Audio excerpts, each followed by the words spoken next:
अस्सलाम वालेकुम। तो आज हम बच्चों सेकंड टॉपिक के बारे में पढ़ेंगे। टॉपिक क्या है? Sources of air pollutant. Clear? तो लास्ट लेक्चर में हमने ये पढ़ा था कि कौन कौन से पोल्यूटेंट होते हैं। ठीक है, तो आज हमने क्या पढ़ना है कि उन पोल्यूटेंट के सोर्सेज कौन कौन से हैं, ये पोल्यूटेंट कहाँ कहाँ से रिलीज हो रहे हैं। ठीक है, तो सबसे पहले हम पढ़ेंगे ऑक्साइड्स ऑफ कार्बन के बारे में। तो अगर देखा जाए तो कार्बन के दो तरह के ऑक्साइड्स होते हैं, कार्बन मोनोऑक्साइड और दूसरा carbon dioxide. Clear? So carbon monoxide क्या है? That is produced mainly due to the incomplete combustion of the fossil fuel. तो ये अगर आपको याद हो ना, हमने कंबस्शन का प्रोसीजर पढ़ा है जिसमें हमने ये कहा था कि अगर लिमिटेड सप्लाई ऑफ ऑक्सीजन हो तो वहां पे कार्बन मोनोऑक्साइड बनती है, अगर एक्सेस में ऑक्सीजन हो तो वहां पे कार्बन डाइऑक्साइड बनती है। दोनों के प्रोसीजर का नाम क्या था? हमने कंबस्शन पढ़ी थी 10th में।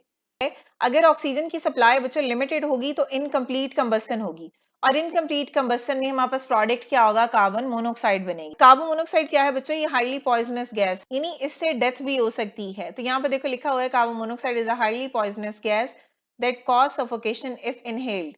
तो जब आप सांस के जरिए इसको अंदर लेके जाओगे बॉडी में, तो इसने कहा है कि ये सफोकेशन क्रिएट कर सकती है, मतलब आपका सांस लेने में आपको प्रॉब्लम हो सकती है। तो बेसिकली करती क्या है?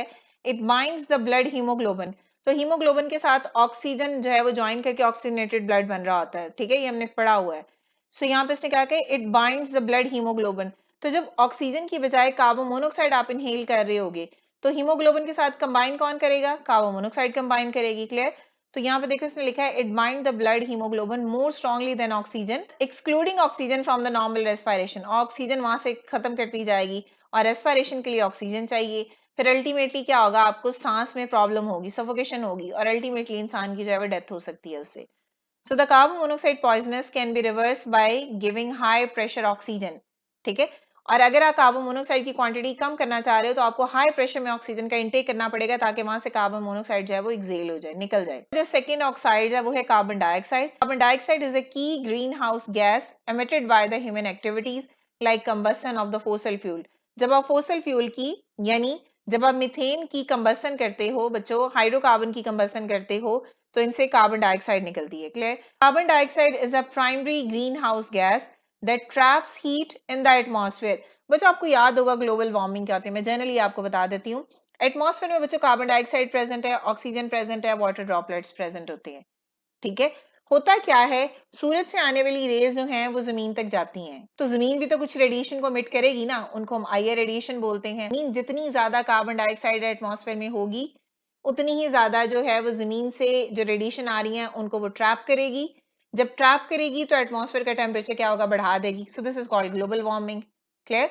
सो ये देखो, carbon dioxide is a primary greenhouse gas that trap heat in the atmosphere. Clear? और वो हीट कहाँ से आ रही है? जमीन से आ रही है, leading to the global warming.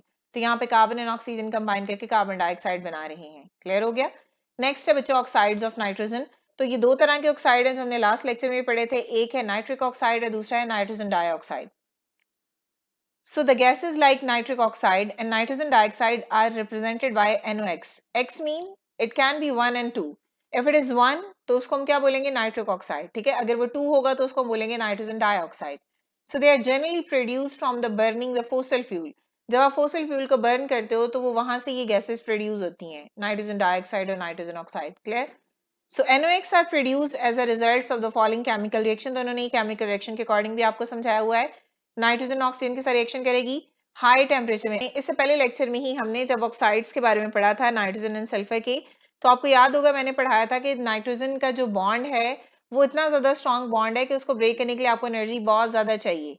ऐसे ही है, तो अगर आप उस बॉन्ड को ब्रेक करना चाह रहे हो, उसे आप ऑक्साइड बनाना चाह रहे हो, तो ये रिएक्शन लाइटनिंग में हो सकता है। जब बिजली चमक रही होती है ना, एकदम से एनर्जी उस पर पड़ेगी, बॉन्ड टूटेगा और इसके ऑक्साइड बन जाएंगे। और सेम कॉन्सेप्ट उन्होंने यहाँ पे लिखा हुआ है।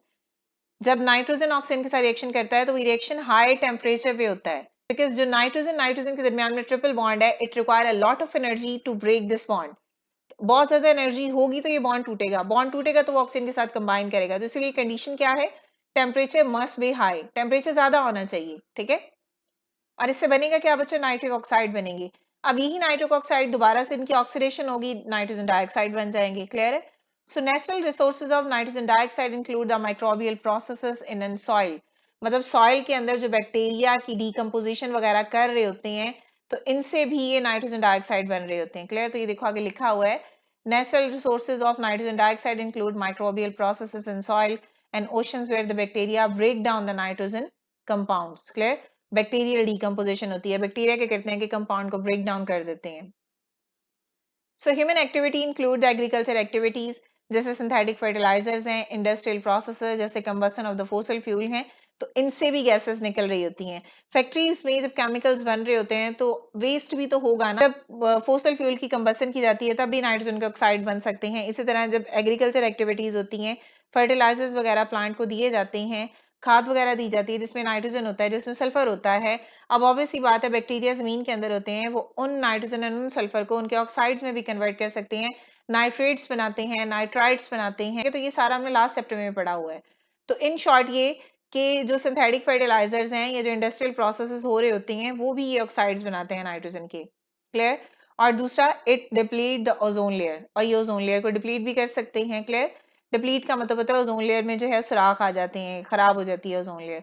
The increased level of nitrogen dioxide contribute to a climate change and can also affect the air quality. ठीक है, बाद नेक्स्ट है बच्चों थर्ड में oxides of sulphur. XOX means sulphur dioxide and sulphur trioxide है, वो 2 भी हो सकता है, 3 भी हो सकता है। ठीक है, so there are the two oxides of sulfur, sulfur dioxide and sulfur trioxide, which are collectively called XOX. जगह 2 पुट करोगे तो सल्फर डाइऑक्साइड होगा, 3 पुट करोगे तो वो सल्फर ट्राइऑक्साइड होगा। These gases are emitted primarily by the burning the coal and oil. जब आप बर्न करते हो कोल को या ऑयल को, उसमें सल्फर प्रेजेंट है कोल में, बर्निंग जब होती है तो वो ऑक्सीजन के साथ कंबाइन करके sulphur dioxide and sulphur trioxide बना देगी। ठीक है, when XOS combine with water vapors, अगर आपको याद हो तो हमने ये पढ़ा हुआ है कि एसिड रेन कैसे बनती है। सबसे पहले आप ऑर्गेनिक कंपाउंड की कंबस्शन करते हो तो सल्फर डाइऑक्साइड बनेगी, सल्फर डाइऑक्साइड क्या करेगी, सल्फर ट्राइऑक्साइड बनाएगी। So when XOS combine with water, जब ये ऑक्साइड्स ऑफ सल्फर वाटर के साथ कंबाइन करते हैं तो वो एसिड रेन प्रोड्यूस करते हैं, सल्फ्यूरिक एसिड बनाते हैं। Clear?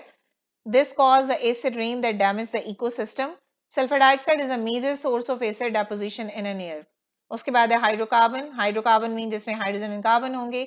So hydrocarbon are produced naturally in a various environmental processes like vegetation, wildfires, volcanoes and seeps वगैरह। ठीक है, तो जब ये प्रोसेसेस हो रहे होते हैं तो वहां से जो है वो हाइड्रोकार्बन रिलीज होती हैं। इसके बाद नेक्स्ट है एंथ्रोपोजेनिक एक्टिविटीज। एंथ्रोपोजेनिक एक्टिविटीज किसको बोलते हैं? जैसे इनकम्प्लीट बर्निंग होती है ना फोसिल फ्यूल की, ऑयल स्पिल की, इंडस्ट्रीज की, व्हीकल एमिशंस की। ठीक है, industrial and vehicular emission are source of the hydrocarbon. Clear? तो ये जो एंथ्रोपोजेनिक एक्टिविटीज होती है ना, इनको बोलते हैं इनकम्प्लीट बर्निंग वगैरह जो होती है फोसिल फ्यूल की। क्लियर? तो ये सारे के सारे बच्चे सोर्सेज हैं हाइड्रोकार्बन की। ऑयल स्पिल वगैरह, फॉर एग्जांपल अगर सम टाइम जो है वो शिप्स वगैरह खराब हो जाए, ब्रेक हो जाए, उनमें कोई प्रॉब्लम आ जाए और उनमें जो ऑयल लीक कर रहा होता है वो निकलता रहे और वो ऑयल जो है वो कहाँ चला जाएगा, समुद्र में चला जाएगा। क्लियर?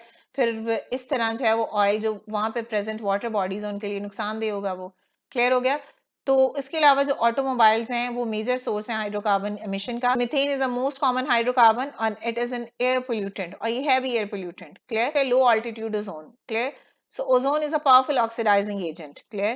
पावरफुल ऑक्सीडाइजिंग एजेंट है, दूसरों को क्या कर सकता है? ऑक्सीडाइज कर सकता है। It is not toxic in small concentration, come quantity नुकसानदेह नहीं है, बट अबव 100 पार्ट्स पर मिलियन, मेजर इसको इसमें किया जाता है यूनिट में। क्लियर?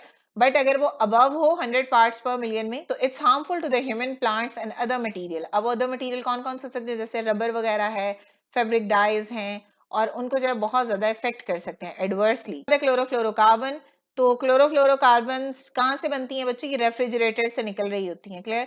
तो ये क्लोरोफ्लोरोकार्बन है जो ओजोन लेयर को डिप्लीट भी कर रही हैं। ठीक है, so the decrease in a concentration of the ozone in atmosphere is called the depletion of the ozone. ये जो स्ट्रेटोस्फेयर में ओजोन की कंसंट्रेशन कम होती जा रही है, इसका मेन रीजन क्या है? कि ओजोन डिप्लीट होती जा रही है, और ओजोन के डिप्लीशन के कम होने की वजह ये क्लोरोफ्लोरोकार्बन है। ठीक है, so the depletion of the ozone has been caused by a certain organic compounds called chlorofluorocarbon. These compound exist as a gases or a low boiling liquid at a room temperature. Clear? तो ये compounds क्या है? ये gases हैं, या फिर ये low boiling liquid हैं जो कि रूम टेम्परेचर पे एग्जिस्ट कर सकते हैं। और ये पाई कहाँ जाती है बच्चों? एरोसोल में और रेफ्रिजरेटर्स में। ठीक है, रेफ्रिजरेटर में एज अ रेफ्रिजरेंट पाई जाती हैं। ठीक है, तो प्रोसीजर अब देखो। Chlorofluorocarbon are known to diffused into the stratosphere where they are broken down by the UV radiation creating a free radical chloride ion. Clear? दोबारा मेरी बात सुनो, मैंने क्या बोला? Chlorofluorocarbon are known to diffuse हो जाएंगी। ठीक है, इनटू अ स्ट्रेटोस्फेयर, यानी स्ट्रेटोस्फेयर में घूमेंगी। वेयर दे आर ब्रोकन, और फिर वो स्ट्रेटोस्फेयर में ही ब्रोकन होंगी। कब? जब उन पे यूवी रेडिएशन पड़ेगी, क्लियर, जब उन पे यूवी रेडिएशन पड़ेगी तो बच्चों वो एक रेडिकल जनरेट करती हैं जिसको हम क्या बोलते हैं, chloride free radical. And you know that कि ये जो फ्री रेडिकल्स होते हैं दैट इज हाईली रिएक्टिव, बहुत ज्यादा रिएक्टिव होते हैं, क्लियर। तो यहाँ पे देखो उसने क्या कहा है कि क्लोरोफ्लोरोकार्बन स्ट्रेटोस्फेयर में घूम रही होंगी, डिफ्यूज कर रही होंगी, वहां पे जब सूरज की रोशनी जो पड़ेगी, जब वहां पे जब यूवी रेडिएशन पड़ेगी तो ये क्लोरोफ्लोरोकार्बन जो है वो ब्रेक डाउन हो जाएंगी, वो क्रिएट करेंगी फ्री रेडिकल जिसको हम बोलते हैं क्लोराइड रेडिकल। अब ये वो फ्री रेडिकल है जो बेसिकली ओजोन को डिप्लीट कर रहा है, क्लियर। तो ये आगे रिएक्शन देखो, ये है क्लोरोफ्लोरोकार्बन, जब इन पे यूवी रेडिएशन पड़ेगी क्लोराइड रेडिकल बना देंगे, क्लियर। अब ये क्लोराइड रेडिकल ओजोन के साथ जो है वो ज्वाइन करेंगे, ओजोन के साथ जब ज्वाइन करेंगे ये रेडिकल बन जाएगा, क्लियर, Cl रेडिकल O, और साथ में मॉलिक्यूलर ऑक्सीजन बनेगी। तो मॉलिक्यूलर ऑक्सीजन तो वैसे ही ट्रोपोस्फियर में चली जाएगी, ये वहां पे प्रेजेंट होगी, क्लियर। और ये जो रेडिकल है ये दोबारा से एटॉमिक ऑक्सीजन के साथ कंबाइन करेगा। अगर आपको याद हो तो हमने पढ़ा हुआ है स्ट्रेटोस्फेयर में कि जो अपर लेयर होती है ना स्ट्रेटोस्फेयर की, वहां पे ओजोन ब्रेक डाउन हो जाती है बच्चों, किसमें, एटॉमिक ऑक्सीजन में और मॉलिक्यूलर ऑक्सीजन में, क्लियर। बिकॉज जो यूवी रेडिएशन है वो डायरेक्ट वहां पे पड़ रही होती है और ओजोन को ब्रेक कर देती है, ऐसे ही है। तो मींस वहां पे फिर मॉलिक्यूलर ऑक्सीजन भी प्रेजेंट है, एटॉमिक ऑक्सीजन भी प्रेजेंट है, ठीक है। फिर हमने ये कहा कि मिड में क्या होगा कि यही एटॉमिक ऑक्सीजन और मॉलिक्यूलर ऑक्सीजन जो है वो कंबाइन करके ओजोन बना देती है। तो पड़ी तो ही है ना वहां पे एटॉमिक ऑक्सीजन। तो यहाँ पे ये जो रेडिकल बना है एटॉमिक ऑक्सीजन उसके साथ कंबाइन करके फिर रेडिकल जनरेट कर देगी और ऑक्सीजन बन जाएगी। ये ऑक्सीजन तो चलो ट्रोपोस्फेयर में चली जाएगी बिकॉज वहां पे एटमॉस्फेयर में प्रेजेंट है ना, बट जो मेन कंसर्न है बार बार जनरेट क्या हो रहा है, क्लोराइड रेडिकल। जितना ज्यादा क्लोराइड रेडिकल बच्चों जनरेट हो रहा है उतनी ही ज्यादा ओजोन की लेयर डिप्लीट होगी, clear. The formation of the another chlorine free radical in the last step can be further break down the, ठीक है। अभी देखो एक तो क्लोराइड रेडिकल पहले बन गया, एक क्लोराइड रेडिकल उसी से एक और बन गया, और इसका मतलब है ऊपर वाला तो ओजोन को, ऊपर वाला रेडिकल तो ओजोन को जो है वो डिप्लीट कर ही रहा है, अब जो एक और रेडिकल बना वो भी डिप्लीशन शुरू कर देगा।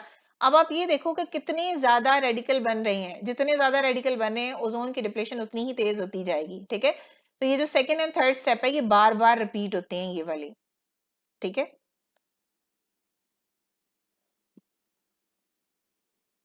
सो chlorofluorocarbon are used as a propellant. Propellant का मतलब होता है किसी चीज को पुश करने के लिए, धक्का लगाने के लिए हम इस्तेमाल नहीं करते, तो एरोसोल में इसको एज एन प्रोपेलेंट यूज करते हैं, as a coolant in a refrigerator, और रेफ्रिजरेटर में कूलेंट के लिए इस्तेमाल किया जाता है, एयर कंडीशनर में।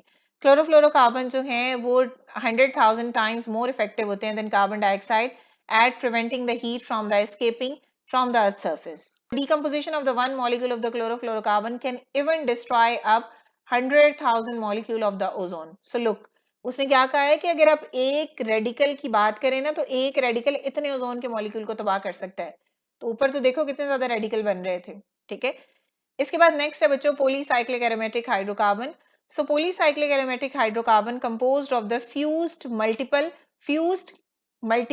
फ्यूज्ड मीन कंबाइन करेंगे, fuse multiple aromatic rings are a common environmental pollutant just like naphthalene, ठीक है। याद हो आपको, नेफ्थलीन में दो बेंजीन रिंग जो है वो कंबाइन करेंगे, नेफ्थलीन बनेगा, आइडेंटिकल है ना दोनों। एंथ्रेसीन तीन बेंजीन रिंग, ठीक है, कि मल्टीपल एरोमेटिक रिंग कंबाइन करके फ्यूज करके एक स्ट्रक्चर बना देते हैं, ठीक है।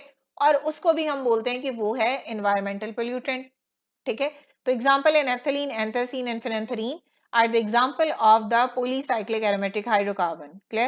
So these are generated primarily due to the incomplete combustion of the fossil fuel, और ये भी जनरेट कब होते हैं जब fossil fuel की incomplete combustion होती है, ठीक है। यहाँ vehicle emission होती है, vehicle emission से भी प्रोड्यूस होते हैं, इंडस्ट्रियल प्रोसेसेस हो रहे होते हैं, even in grilled food, clear. तो देखो जो फूड को ग्रिल किया रहता है ना, कोयला वगैरह कंबस्ट किया रहता है, तो वहां से भी होते हैं ये release. Polycyclic aromatic hydrocarbon in the environment originate from the natural resources. अब नेचुरल रिसोर्सेज क्या होते हैं, such as burning, natural loss of the seepage of the petroleum. Naphthalene, anthracene and phenanthrene are the example of the polycyclic aromatic hydrocarbon. They have potential toxicity and have a carcinogenic properties. तो carcinogenic कौन सी होती हैं, जो cancer काज करते हैं। Persistent organic compounds, POPs, they are the organic compounds that are resistant to degradation through a chemical, biological and a photolytic processes. Clear? They are resistance to degradation, resistance का मतलब रुकावट पैदा करना, डिग्रेडेशन का मतलब break down होना, तो ये क्या कर रहे हैं, ये रुकावट पैदा कर रहे हैं, ठीक है। They are, so these are organic compounds that are resistance to degradation through processes कौन कौन सी हैं? Chemical, biological and photolytic processes. Clear? Most POPs are generated in one country can affect the people. बात है इंसानों पे भी उसका इफेक्ट होगा। And wildlife far from where they are used or released. So owing to their persistence, they accumulate in the environment and can have a significant adverse effect on a human health. अगर इकट्ठे होते जा रहे हैं ना, accumulate होते जा रहे हैं environment में, तो फिर इंसान की बॉडी पे भी इसके बहुत ज्यादा खतरनाक इफेक्ट होंगे। ठीक है, तो कुछ पीओपीज और उनका यूज लिखा हुआ है। जैसे यहाँ पे है पॉलीक्लोरिनेटेड बाइफिनाइल, जिसको पीसीबीज बोलते हैं, that is use in an electrical equipment, surfaces coating ink, adhesive and in paints, इसमें इस्तेमाल होता है। उसके बाद है डाइक्लोरो डाइफिनाइल या ट्राइक्लोरो इथेन, डीडीटी, इसको यूज करते हैं as an insecticide in agriculture, insect को किल करने के लिए इस्तेमाल किया जाता है। ठीक है, उसके बाद नेक्स्ट बच्चों volatile organic compounds, a large organic compounds. Clear? a large group of organic compounds that are easily evaporate at room temperature. तो volatile का तो मतलब ही वही होता है ना कि जो evaporate कर जाते हैं, जो बुखारात बन के उड़ जाते हैं। तो ये large group of organic compound है जो कि easily evaporate हो जाते हैं at room temperature. So volatile organic compounds are emitted as a gases from a certain solids or a liquid. Clear? Evaporate होंगी in the form of gas. Liquid fuels are a major source of volatile organic compound that impact outdoor air quality. Clear? तो ये क्या कर रहे हैं, जब ये air में जाएंगे तो एयर क्वालिटी को क्या कर रहे हैं, खराब कर रहे हैं, इंपैक्ट है उस पे इसका। कल exhaust, burning liquid fossil fuel, would and garbages all released volatile organic compounds into the atmosphere. ठीक है, नेक्स्ट देखो, exposure of the volatile organic compounds can cause a variety of health effects including eye, nose, throat irritation, headache, nausea after a short term exposure, and damage to the liver, kidney and the central nervous system are a long term exposure. अगर आप कुछ time के लिए इस area में रहेंगे जहां पे वोलेटाइल ऑर्गेनिक कंपाउंड बहुत ज्यादा जो है वो रिलीज हुए होते हैं, तो शॉर्ट टाइम के लिए क्या होगा कि आपको आई इन्फेक्शन हो सकता है, गले में प्रॉब्लम हो सकती है, नाक में प्रॉब्लम हो सकती है, हेडेक वगैरह हो सकता है, नोजिया हो सकता है। अगर आप बहुत ज्यादा उस एरिया में रह रहे हैं जहाँ पे वोलेटाइल ऑर्गेनिक कंपाउंड है वो रिलीज हो रहे होते हैं, तो फिर ये आपके लिवर, किडनी और सेंट्रल नर्वस सिस्टम को जो है वो डैमेज कर सकती हैं। So they are a significant air pollutant contributing to indoor and outdoor air pollution. अब ये देखो ना, ये इंडोर और आउटडोर दोनों पोल्यूशन क्रिएट कर रही हैं। So some common volatile organic compounds are benzene, xylene, toluene, ethanol, formaldehyde and acetone. Clear? उसके बाद नेक्स्ट है बच्चों पार्टिकुलेट मैटर, जिसको पीएम बोलते हैं। The term particulate matter refer to the wide variety of tiny substances, छोटे छोटे particles होते हैं that float in the air in the form of either solid particles, liquid droplets और बोथ। तो यानी ये क्या है, पार्टिकुलेट्स मैटर के हैं, बहुत टाइनी सब्सटेंस है, बहुत टाइनी पार्टिकल्स हैं जो कि एयर में फ्लोट कर रहे होते हैं। किस फॉर्म में? इन द फॉर्म ऑफ सॉलिड और लिक्विड ड्रॉपलेट्स, या फिर दोनों फॉर्म में एग्जिस्ट कर सकते हैं। ठीक है, पार्टिकुलेट मैटर यानी PM is all the dust, smoke and hedge. Hedge बोलते हैं धुंधलापन आ जाना। ठीक है, hedge particle that suspended in an ambient air, जो हवा में अक्सर आपने देखा होता है जब स्मोक होती है ना तो हेज आ जाता है, वहां धुंधलापन आ जाता है हवा में। ठीक है, particulate matter comprises acids, organic chemicals, metals, soil or dust particles. Clear? So some PM are both natural and anthropogenic. So natural resources include the volcanoes, fires, dust storms, और उसके बाद क्या है, aerosols, sea salts. Man-made sources कौन से हैं? And the man-made sources of the particulate matters include the combustion in a mechanical and industrial processes, vehicle emission and tobacco smoke. ठीक है, तंबाकू का जो धुआं वगैरह होता है उसमें। इसके बाद नेक्स्ट है बच्चों लास्ट हैवी मेटल, जैसे लेड, मर्करी एंड कैडमियम है। Heavy metal like lead, mercury and cadmium can indeed be a significant air pollutant. Clear? तो वो ये भी हैं सिग्निफिकेंट एयर पोल्यूटेंट है।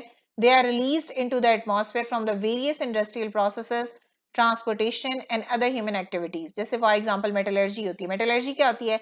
Extraction of metal from the ore. जमीन से जो है वो आप एक मटेरियल एक्सट्रैक्ट करते हो जिसको आप ओर बोलते हो। अब आपने उस ओर में देखा होगा उसमें इम्प्योरिटीज भी होंगी, उसमें मिनरल्स भी हैं, उसमें मेटल्स भी हैं, उसमें नॉन मेटल्स भी हैं, उसमें मेटलॉइड्स भी हैं।